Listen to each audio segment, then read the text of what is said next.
Monsieur le Président, Madame le Ministre, mes chers collègues, Monsieur le Commissaire, les raisons qui ont conduit 192 chefs d'État et de gouvernement à aller à Copenhague sont toujours là.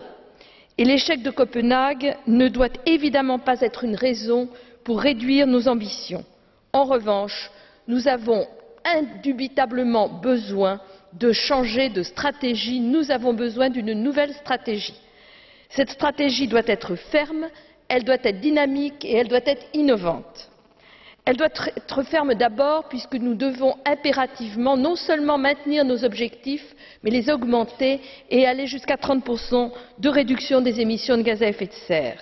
Nous devons accélérer notre mutation industrielle vers une économie verte, axée sur l'efficacité énergétique, les processus propres et sobres, les énergies renouvelables, les nouvelles synthèses entre technologie de l'information et technologie de l'environnement.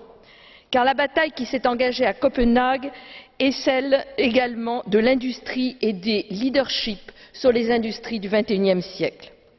Nous devons avoir une stratégie dynamique, sans délégitimer en rien le processus onusien.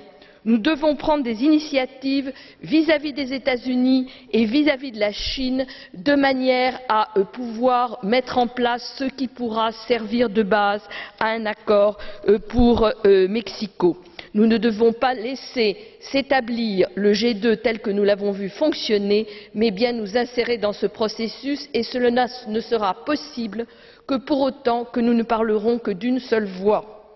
Nous devons être innovants sur les marchés carbone en imposant un prix plancher, innovants sur les modalités de financement, sans que cela engage mon groupe. À titre personnel, je pense que la question d'une taxe carbone aux frontières devra être posée. Et puis, nous devons rétablir la confiance vis-à-vis de l'Afrique en abondant le fonds sans réutiliser des fonds de l'aide publique en les baptisant sous le nom de fonds carbone. En définitive, nous avons à faire un effort considérable de manière à pouvoir garder cette volonté qu'est la nôtre d'être les leaders dans le monde sur le changement climatique.